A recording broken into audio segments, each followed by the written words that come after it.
Iglesia, con este serían 3 domingos que venimos enseñando una serie. La serie que la he titulado En el mundo tendréis aflicción. Hermanos, la vida cristiana a veces es difícil. La vida cristiana a veces es dura, es difícil. Yo no sé cuántos en su vida, hermanos, aún siendo creyentes, han pasado momentos difíciles en su vida. Momentos duros en su vida, de una u otra forma. Puede ser por problemas familiares, puede ser por enfermedad, puede ser por la economía. O sea, pueden haber muchos factores que pueden a veces venir a traer una situación adversa a nuestra vida, hermanos. Pero déjeme decirle que es algo de lo que el Señor Jesús enseñó, y eso es parte de la vida natural en este mundo, en este caso, donde todas las personas vamos a pasar problemas. Hermanos, el tema de hoy que quiero compartir a raíz de esto es el sufrimiento del cristiano, parte 2. Quiero hablar del sufrimiento del cristiano, parte 2, y el tema lo hemos basado en San Juan capítulo 16, verso 33, el cual yo quiero que lo leamos nuevamente porque es lo que estamos usando como base para esta serie. En San Juan capítulo 16, el Señor hablando a sus discípulos, Él les dice, en un momento antes de llegar al Getsemaní, al lugar donde Él iba a orar, hablando con sus discípulos, Él les dice esta palabra y Él les dice en el verso 33, estas cosas os he hablado para que en mí tengáis paz.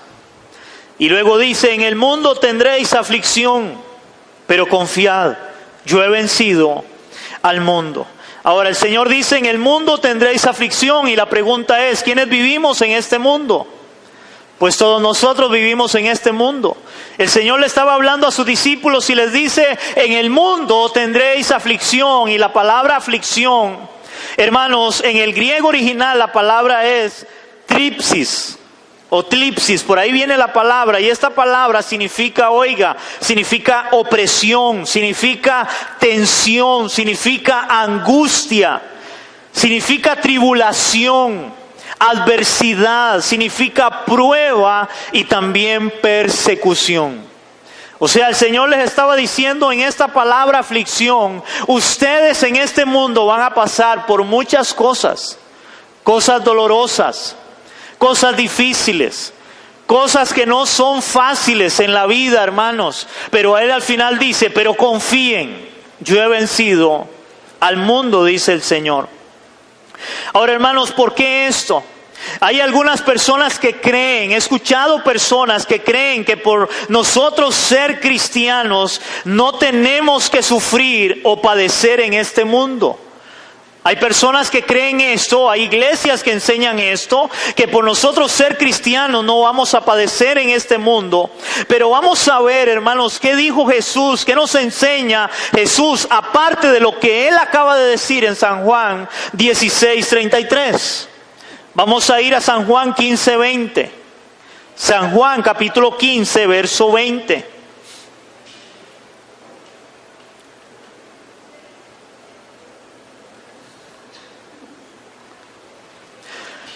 Me dicen amén, iglesia. San Juan capítulo 15, verso 20.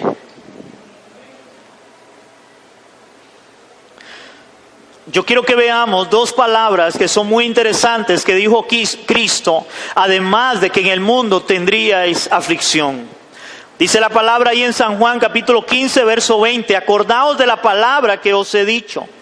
Oigan esto, el siervo no es mayor que su Señor. Si a mí me han perseguido, también a vosotros os perseguirán. Si han guardado mi palabra, también guardarán la vuestra. Voy a leerles este mismo pasaje en otra versión y dice así. Recuerden lo que les dije. El esclavo no es superior a su amo. Ya que me persiguieron a mí, también a ustedes los perseguirán. Y si me hubieran escuchado a mí, también los escucharían a ustedes. Hermanos, el Señor acá está hablando y es claro, y Él dice, el siervo no es mayor que su Señor. O sea, en otras palabras, hermanos, si Cristo vino a este mundo, ¿a qué vino Cristo a este mundo? Ahora entendemos que Él vino a dar salvación, a dar vida eterna a todos los que creyeran en Él. Ese era el propósito central de Cristo venir a este mundo, era salvar al hombre de sus pecados, de la condenación eterna. Pero hermanos, para Él poder lograr eso, Él tuvo que ¿qué? Él tuvo que sufrir. Él tuvo que ir a una cruz, donde en esa cruz fue exhibido como lo peor en este mundo. En esa cruz, hermanos, en aquel tiempo la forma en que ellos morían eran crucificarlos, hermanos, oigan esto, desnudos, para vergüenza, para que todo el pueblo los viera en aquel lugar que se llamaba la Calavera, donde los que pasaban aún desde el pueblo más abajo podían verlos a ellos desnudos, clavados ahí, guindando para exhibirlos como una vergüenza, hermanos. Y además de eso, nuestro Señor Jesucristo siendo golpeado, escupido, abofeteado, hermanos, ridiculizado, donde fueron traspasadas sus manos, sus pies, su carne, su cuerpo, para traer salvación al hombre. Hermanos, Él vino y sufrió en este mundo. Yo no entiendo cómo hay algunos que creen y piensan que ahora por nosotros ser hijos de Dios, hermanos, nosotros no podemos sufrir. Nosotros no nos puede ir mal. ¿Cómo voy a sufrir? He oído a algunos diciendo, ¿cómo voy a sufrir si Cristo sufrió por mí? Ok, la pregunta es lo que el Señor dice, ¿el siervo es mayor que su Señor? ¿Somos nosotros mejores que Cristo? ¿Somos nosotros mejores que Él para decir, hermanos, de que Él sufrió todo lo que sufrió para nosotros, hermanos, no sufrir y ser, ¿cómo le diríamos? Como un terrón de azúcar, intocables? Déjeme decirle que eso no es así. El siervo no es mayor que su Señor. ¿Quiénes somos siervos? ¿Quién es el Señor? Él es el Señor. Nosotros solamente somos siervos, somos esclavos de Cristo ahora que nuestra vida le pertenece a Él, en este caso. Entonces el Señor fue muy claro y Él dijo, si a mí me persiguieron, también a ustedes los perseguirán. Porque el siervo no es mayor que su Señor, en este caso. Segunda palabra, Lucas capítulo 23, verso 31. Lucas capítulo 23, verso 31.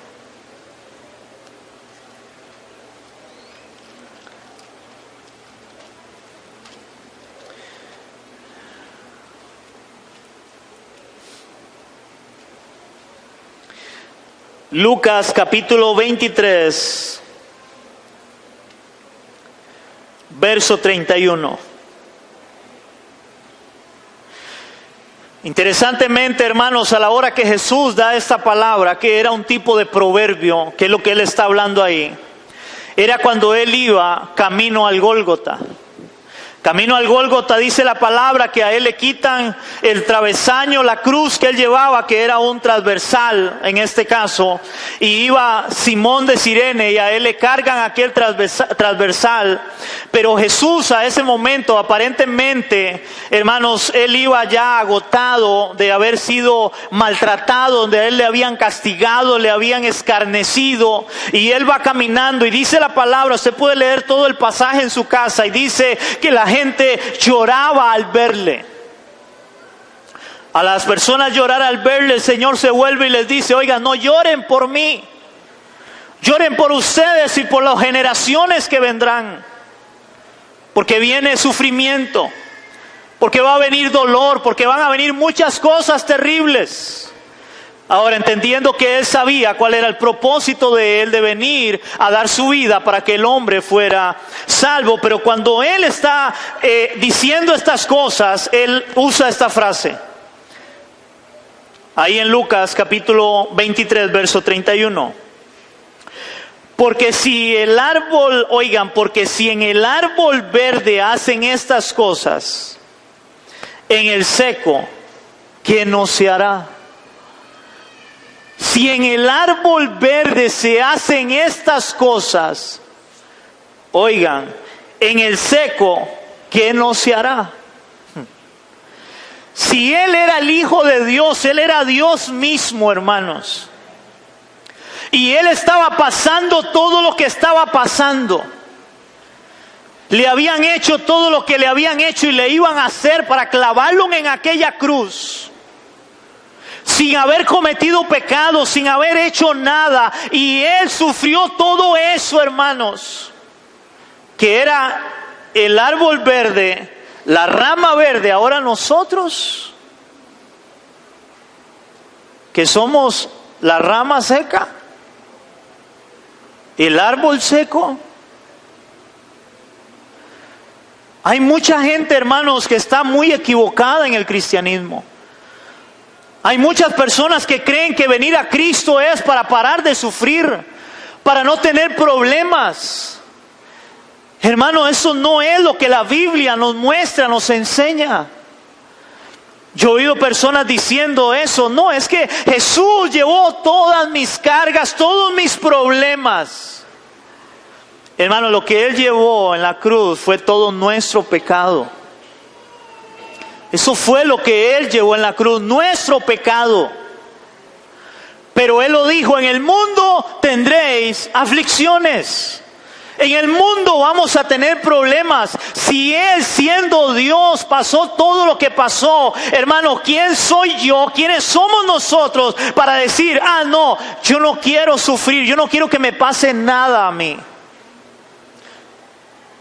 Una vez oí a una mujer decir que ella le había orado al Señor y ella creía eso. Y ella le había orado al Señor y le había dicho al Señor que ella quería que la muerte de ella fuera una muerte tranquila, sin dolor. Porque ella había orado y ella decía de esta forma, ya yo lo he declarado con mi boca. Y prácticamente así lo dio a entender.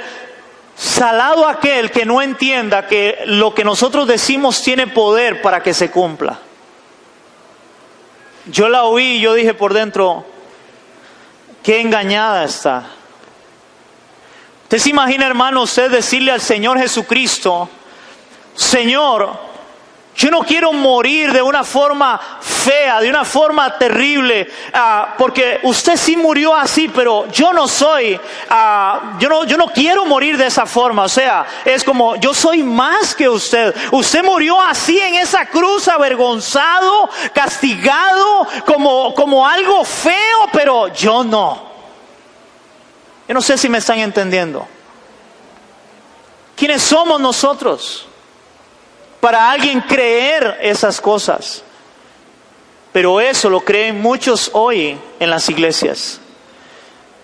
Por esas doctrinas que enseñan, que va en contra de toda la verdad bíblica, de la verdad de Dios, de la palabra de Dios. Entonces Jesús fue bien claro al Él decir, pues si con el árbol verde hacen estas cosas, en el seco, ¿qué no se hará? Amén, iglesia. Ahora yo quiero, hermanos, que vayamos a Hechos capítulo 1, verso 8.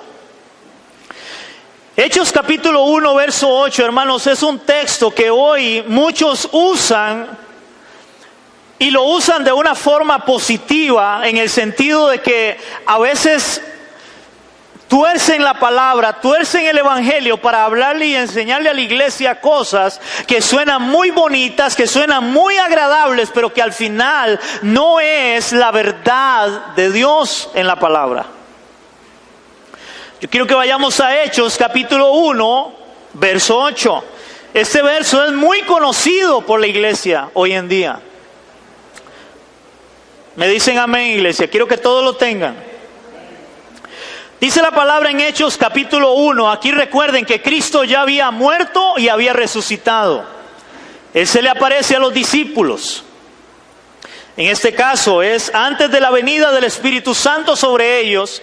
Y como no había venido el Espíritu Santo sobre ellos de forma permanente, porque por eso es que Él les da esa promesa, era de forma permanente, porque antes de que Cristo muriera en la cruz, antes de que Él o que viniera el Pentecostés, hermanos, el Espíritu Santo no permanecía en el ser humano o en una persona, hasta del Pentecostés en adelante, y por eso Cristo les habla esto a sus discípulos, y Él les dice: pero recibiréis poder cuando haya venido sobre vosotros el Espíritu Santo.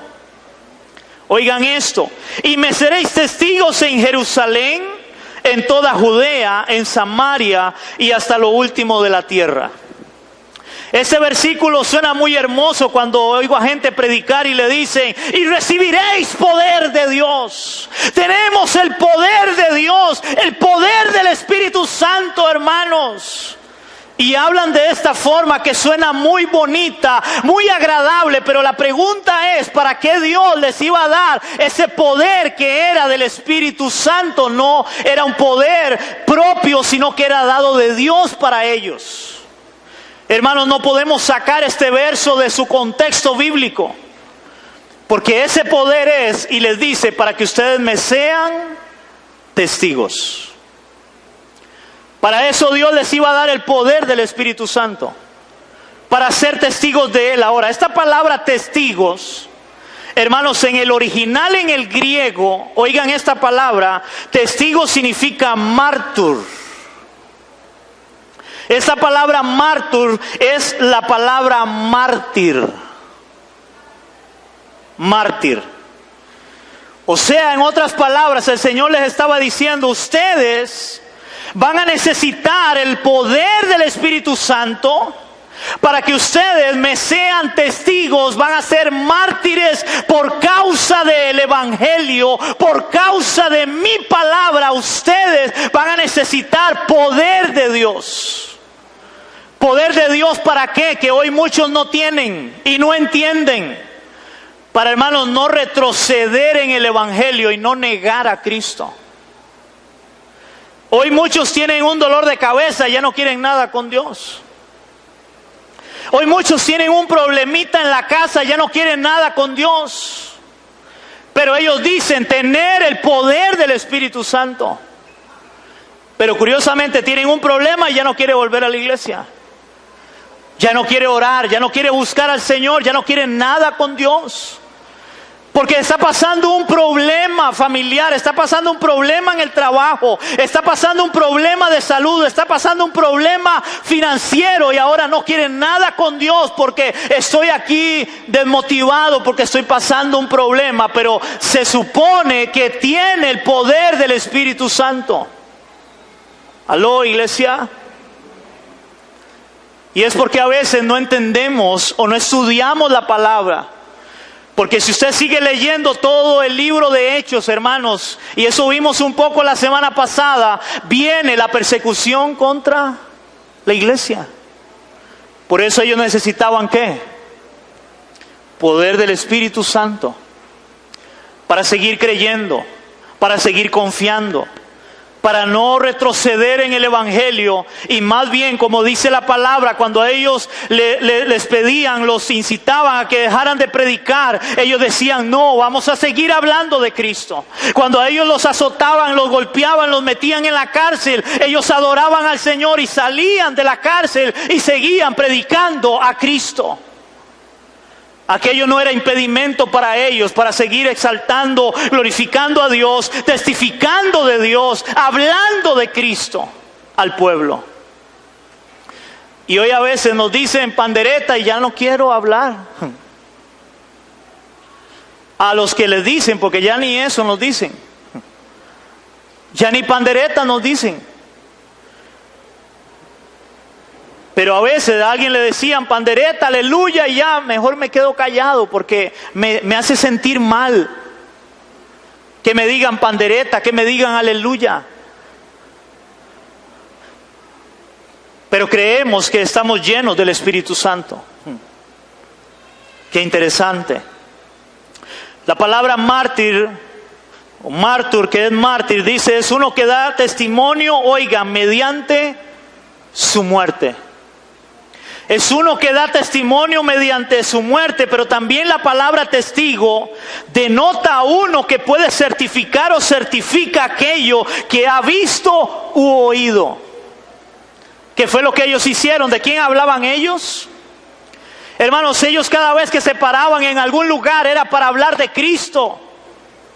Era para predicar el evangelio, las escrituras, no era para hablar de ellos.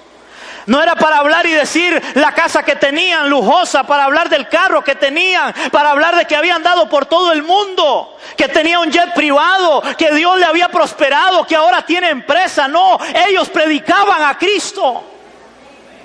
Ellos hablaban la palabra. Ellos no hablaban de ellos mismos, algo que hoy ha cambiado en muchos, que dicen tener el poder del Espíritu Santo y solo de ellos hablan y no del Evangelio y no de la palabra de Dios. Ellos sí tenían ese poder de Dios para esto. Hermanos, el Señor les habla a ellos y les dice, ustedes me van a hacer ¿qué? Testigos. En el griego original, que es lo que Él les da a entender, ustedes van a ser mártires por causa mía. Van a sufrir. Ustedes van a padecer cosas muy duras en esta vida por causa mía, por causa de Cristo. Otra vez, si con el árbol verde hicieron lo que hicieron, ¿qué no harán con el seco? Y vamos a ver, hermanos, vamos a estudiar, en este caso, vamos a estudiar cómo murieron, o vamos a ver cómo murieron los apóstoles o discípulos de Cristo.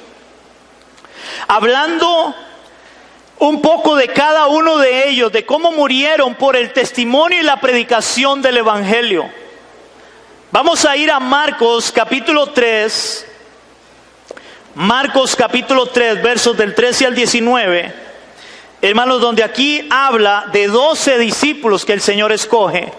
Vamos a hablar solamente de 11 en este momento, porque vamos a sacar a Judas del escenario. Recuerden que Judas es el que entrega a Cristo, lo entrega por unas monedas de plata o de oro.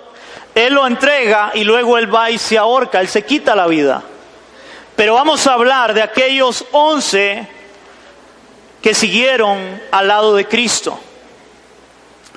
Vamos a ver Marcos capítulo 3, del 13 al 19. ¿Lo tenemos, iglesia? Dice, elección de los 12 apóstoles. Dice así, después subió al monte y llamó así a los que él quiso y vinieron a él. Dice, y estableció a 12 para que estuvieran con él y para enviarlos a predicar. Dice, y que tuviesen autoridad para sanar enfermedades, para echar fuera demonios. Y ahí viene la lista de los que él llama y escoge. A Simón, a quien puso sobrenombre o por sobrenombre Pedro. A Jacobo, hijo de Zebedeo, y a Juan, hermano de Jacobo, a quienes apellidó Boanerges, esto es, hijos del trueno, por el carácter que ellos tenían. Verso 18, a Andrés, a Felipe, a Bartolomé, a Mateo, a Tomás, Jacobo, hijo de Alfedeo, Tadeo, Simón el cananista y Judas Iscariote, el que le entregó, y vinieron a casa. En este mismo orden, exceptuando, quitando a Judas, vamos a ver, hermanos, cómo murieron ellos. Cómo murieron cada uno de ellos. Cómo fue la vida de ellos. Donde hoy muchos creen y afirman que como yo soy cristiano, como yo soy hijo de Dios, a mí no me puede ir mal. A mí no me puede pasar nada. No, porque yo estoy bajo la cobertura de Dios, les hablaba el otro día, así como metido en una burbuja y soy intocable.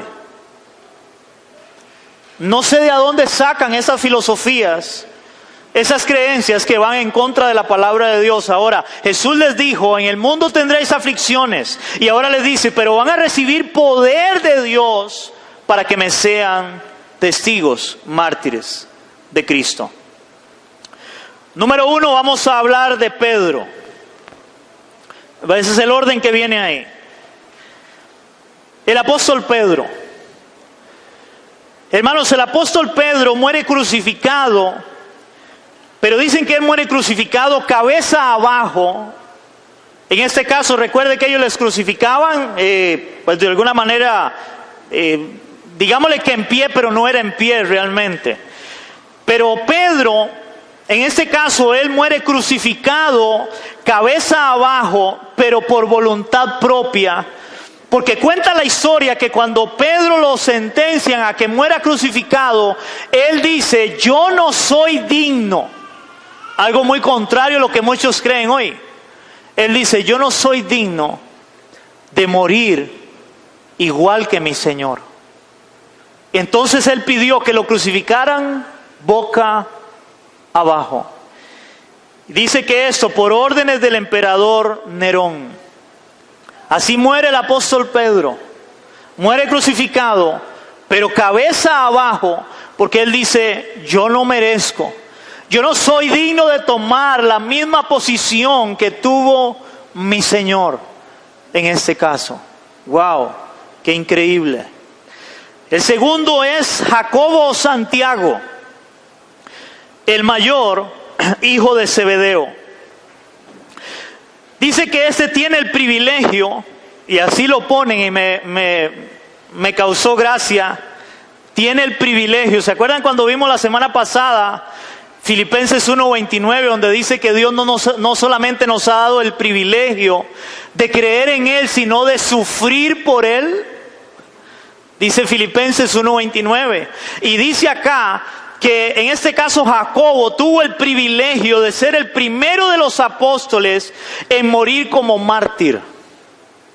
Muere decapitado por órdenes de Herodes Agripa.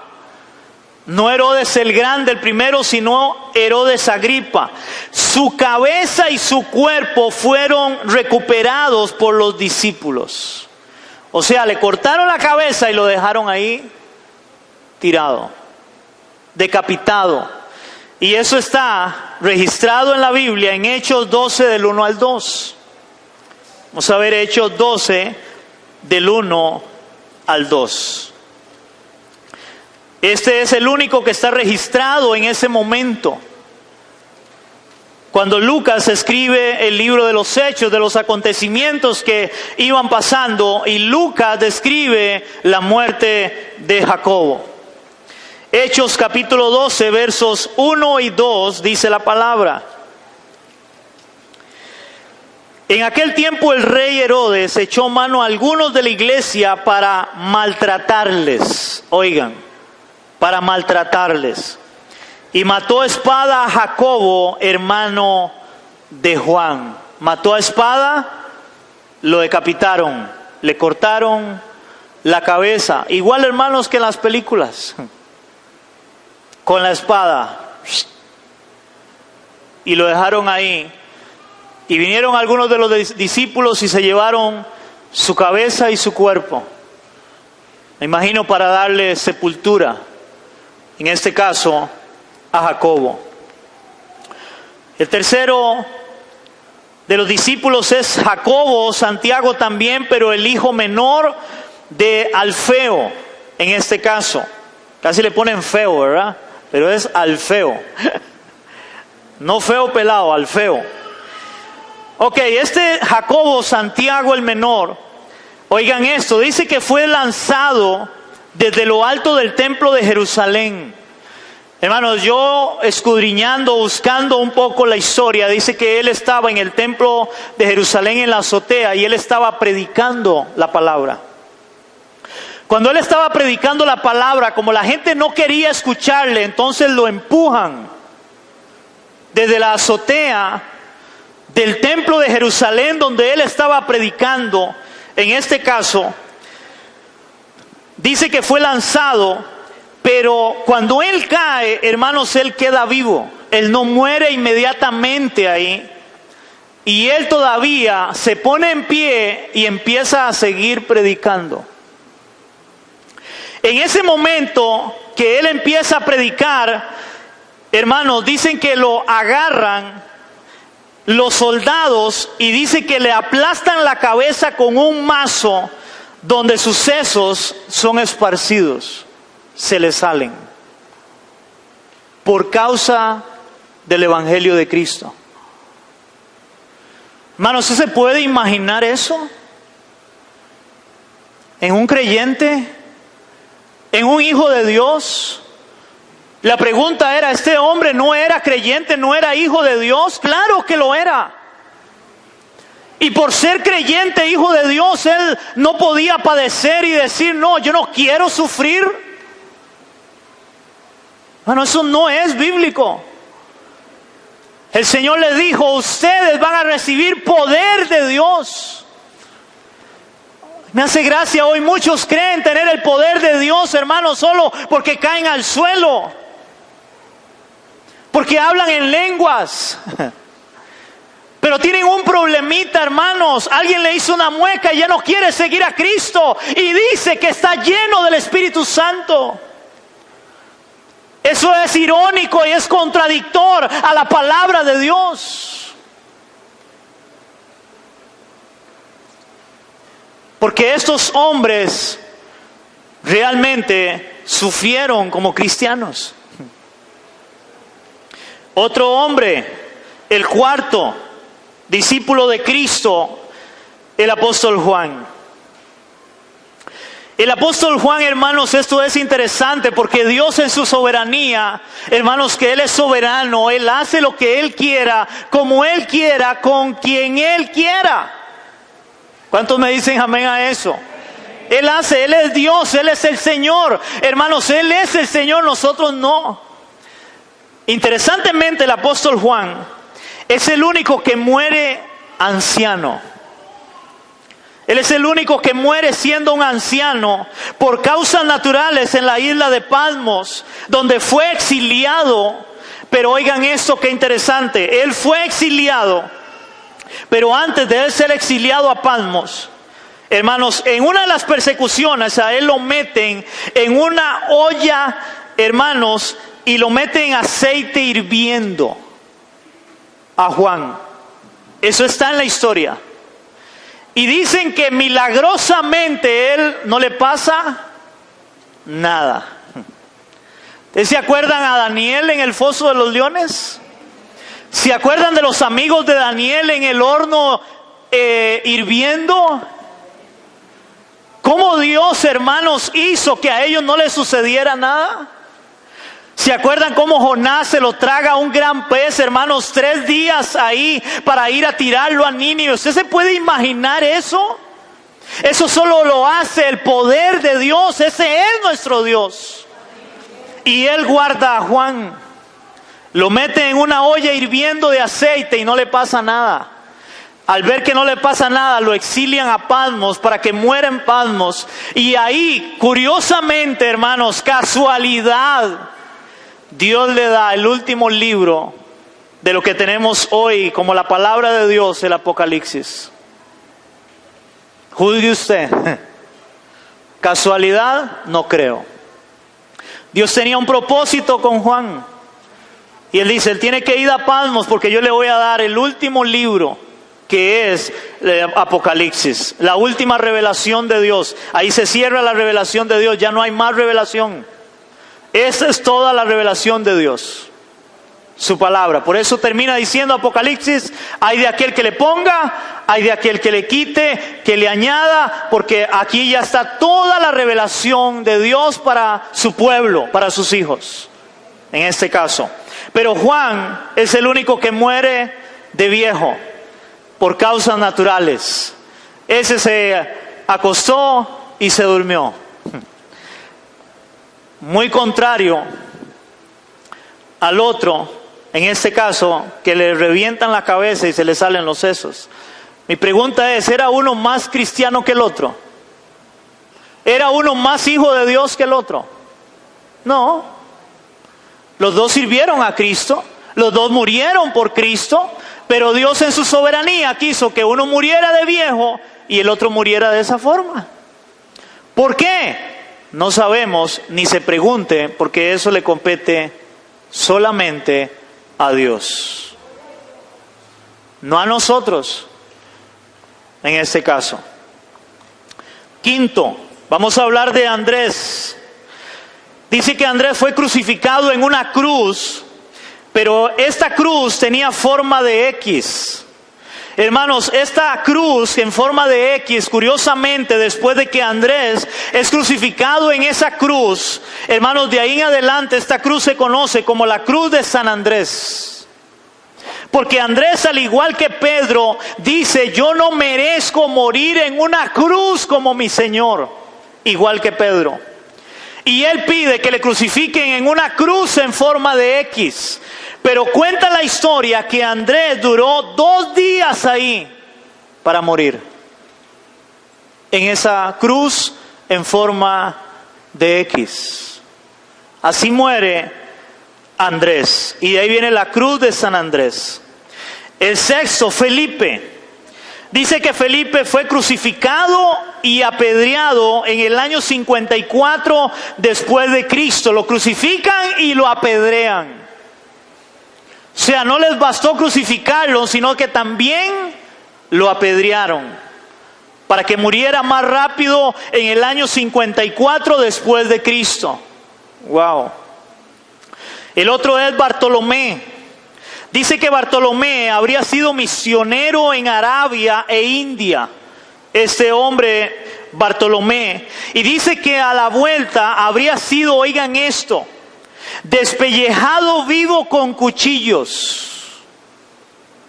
Y luego de que a él lo despellejan vivo, él dura vivo algunos días, dice que es decapitado en Armenia. Lo agarran como pelar un chancho y lo despellejan vivo, y él dura varios días. De esa forma muere, en este caso, Bartolomé. Hermanos, y ahí cuando yo estudio todas estas cosas, viene a mi mente y digo: Dios, ¿cómo el cristianismo de hoy es tan light? ¿Cómo el cristianismo de hoy, hermanos, es tan superficial?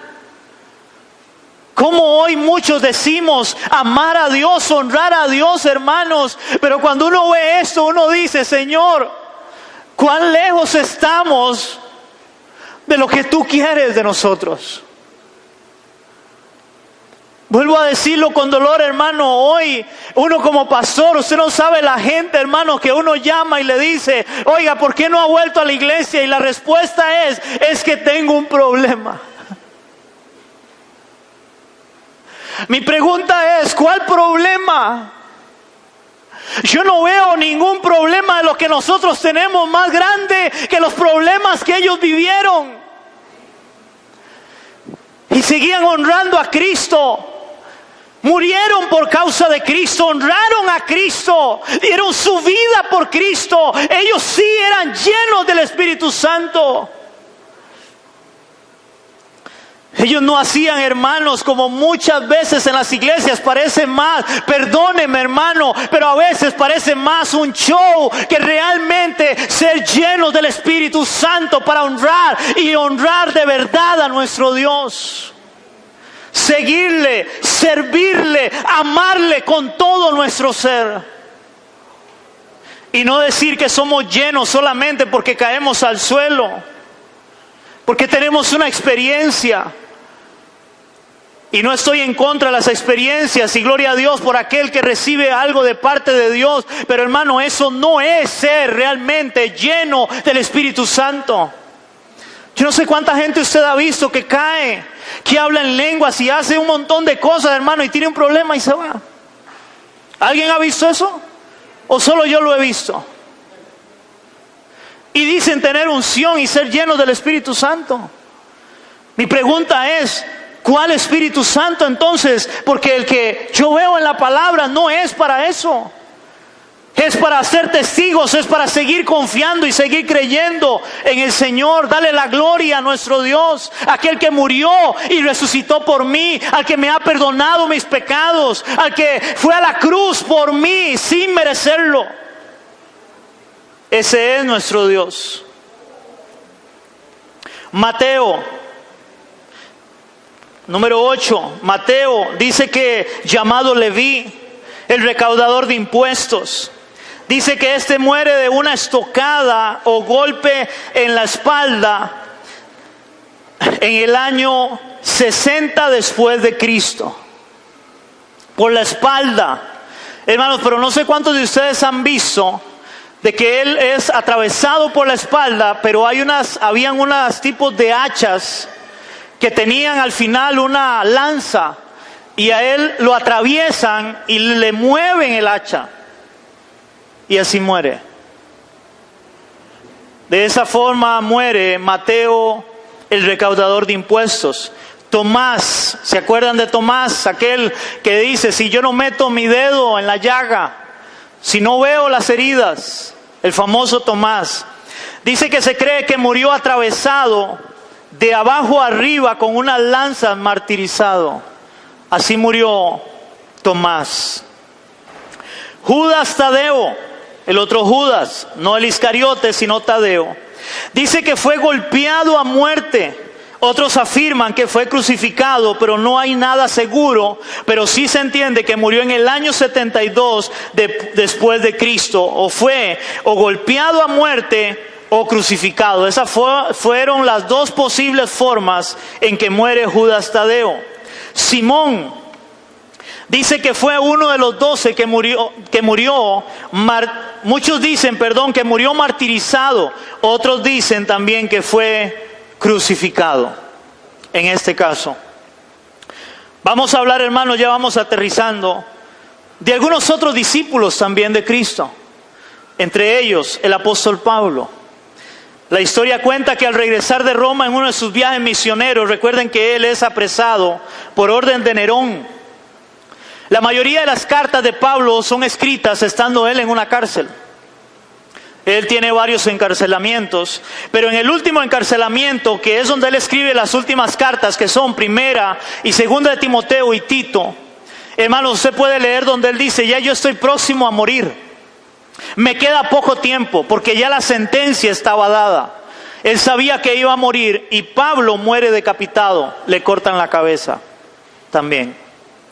Esa es la forma de morir el apóstol Pablo, luego de escribir las cartas en una cárcel, en este caso. El otro es Matías. ¿Cuál es este Matías? Matías es el que es escogido para tomar el lugar de Judas. ¿Se acuerdan? Eso está en Hechos. Matías dice que fue apedreado en Jerusalén y después fue decapitado también. Lo apedrean y después le cortan la cabeza. Esa es la forma de morir Matías. Y otro es Lucas el médico. Lucas, que escribe el Evangelio de Lucas y el libro de Hechos, aquel médico. Dice que Lucas fue colgado por sacerdotes idólatras en Grecia. Él muere ahorcado, colgado en un árbol. Así muere Lucas. Hermanos, qué interesante la forma en cómo murieron grandes hombres de Dios. Y ahí no termina la historia de la iglesia. Si usted quiere buscar en internet, hay mucha información de la historia de la iglesia, de cómo los tiraban a los cristianos a los coliseos romanos, hermanos, para ser devorados por los leones. Y antes de ellos morir, hermanos, antes de ellos morir, llegaban y le decían, si ustedes niegan a Cristo, salvan sus vidas. Y ellos preferían que los tiraran a los coliseos. Increíble. Muchos cristianos murieron como antorchas. Se cree que en una de las persecuciones grandes de Jerusalén agarraban a los cristianos y les prendían fuego en las noches y los ponían como antorchas a las orillas de las calles. Así morían. Todavía para el año 1400, 1500, antes de la Reforma y en el tiempo de la Reforma Iglesia, se habla de un hombre conocido como John Hus. Este hombre muere en una hoguera. A él lo queman vivo. Pero antes de él ser quemado, antes de prenderle en fuego, a él le dicen, si usted niega a Cristo, usted va a salvar su vida. Y cuenta la historia que John Hus dice, yo voy a arder por un momento, pero tengo la salvación. Ustedes, en cambio, si no le entregan su vida a Cristo, van a arder por una eternidad. Y le prenden fuego. Y cuenta la historia que este hombre muere cantando himnos al Señor. Así muere John Hus, para el año 1400 y algo después de Cristo. Uno de los reformadores de la iglesia. Entonces, hermanos, cuando nosotros vemos todas esas cosas y vemos hoy o escuchamos hoy a gente hablar de que como somos hijos de Dios, hermanos, nosotros no nos puede ir mal, que no nos puede suceder nada, y muchos creen eso, hermano. Eso es la mentira más grande que puede haber a la luz de la verdad, de las Escrituras, de la palabra de nuestro Dios. Por eso, si hay algo, hermano, que necesitamos es el poder del Espíritu Santo para seguir confiando, seguir creyendo y seguir honrando a nuestro Dios. Y con esto termino. Si hay algo que el cristiano tiene que tener bien claro, hermanos, es que la recompensa o la bendición la tendremos la tendremos el día en que estaremos delante de Cristo, no acá. Vuelvo a leer esto. Si hay algo que todo cristiano tiene que tener bien claro, es que la recompensa o la bendición de Dios la tendremos, hermanos, pero es el día en que estemos delante de Él en su presencia. Porque aquí en el mundo tendremos aflicciones. Apocalipsis capítulo 21, versos del 1 al 5. Apocalipsis 21 del 1 al 5.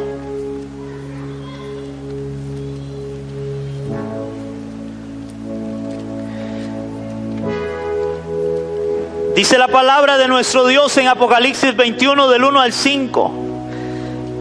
Y ahí habla del cielo nuevo y la tierra nueva que Dios tiene preparada para sus hijos, para su pueblo, para su iglesia. Y dice así la palabra de nuestro Dios: vi un cielo nuevo y una tierra nueva, porque el primer cielo y la primera tierra pasaron y el mar ya no existía más. Y yo, Juan, vi la santa ciudad descender del cielo. Yo, Juan, vi la santa ciudad, la nueva Jerusalén, descender del cielo de Dios, dispuesta como una esposa ataviada para su marido. Y una gran voz del cielo que decía: y aquí el tabernáculo de Dios con los hombres, y Él morará con ellos, y ellos serán su pueblo, y Dios mismo estará con ellos como su Dios. Enjuagará Dios toda lágrima de los ojos de ellos, y ya no habrá muerte, y no habrá más llanto, ni clamor, ni dolor, porque las primeras cosas pasaron. Y el que estaba sentado en el trono dijo: he aquí, yo hago nuevas todas las cosas. Y me dijo: escribe, porque estas palabras son fieles y verdaderas, iglesia. Son fieles y verdaderas. Allá vamos a tener bendición, allá va a haber un lugar para nosotros que Dios ha preparado, un lugar hermoso, maravilloso.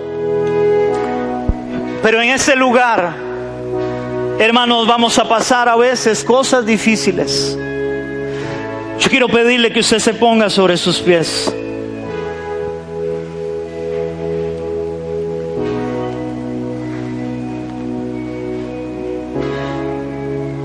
Hermano, yo no sé qué está viviendo usted. Yo no sé qué está pasando usted. Yo no sé qué dolencia tiene. Pero déjeme decirle con todo mi corazón: eso no es más grande que el Cristo en el cual creemos. Eso no es más grande que lo que el Señor pasó y sufrió por usted y por mí para darnos vida eterna, para darnos salvación. Ponga su confianza en Él, ponga su vida delante de Él. Realmente entregue su vida a Cristo. Él murió por ti, Él resucitó por ti, Él derramó su sangre por ti. Lo que estás pasando no es nada. Y más bien Él nos ha prometido el poder de su Espíritu Santo para caminar, para seguir creyendo, para seguir confiando en Él, para darle la gloria a Él, para, como hizo Job, postrarnos y adorarlo, para, como hizo Pablo y Silas en aquel calabozo a medianoche, con los pies en el cepo, adorar, cantar himnos a nuestro Dios. Señor, te adoramos. Señor, te exaltamos. Te damos a ti toda la gloria, mi Rey, porque solo tú la mereces. Perdónanos, Señor, por las veces que hemos flaqueado. Perdónanos, Señor, por las veces que renegamos. Por las veces, Señor, que a veces decimos: ¿por qué me está pasando esto si soy tu hijo? O las veces que decimos: Señor, ¿por qué yo? Cuando hoy vemos su palabra y entendemos su palabra, Señor, si con el árbol verde hicieron lo que hicieron, cuanto más con el seco. Y nosotros somos el seco, Señor. Ayúdanos, Señor, a seguir creyendo y caminando para darte la gloria. Y yo te pido en el nombre de Jesús en esta hora, Señor, que tú uses esta palabra, Señor, tu palabra que es viva y eficaz, para hablar no solamente al que está escuchándome en este lugar, sino a aquellos que escuchan este mensaje por internet. Señor, usa tu palabra. Habla al corazón de aquellos, Señor, que están pasando pruebas, Señor, que están pasando tribulación, para que esa palabra les traiga consuelo, fortaleza, Señor, y pongan su mirada en Cristo, como dice la palabra, en el autor y consumador de la fe, que es Cristo nuestro Señor.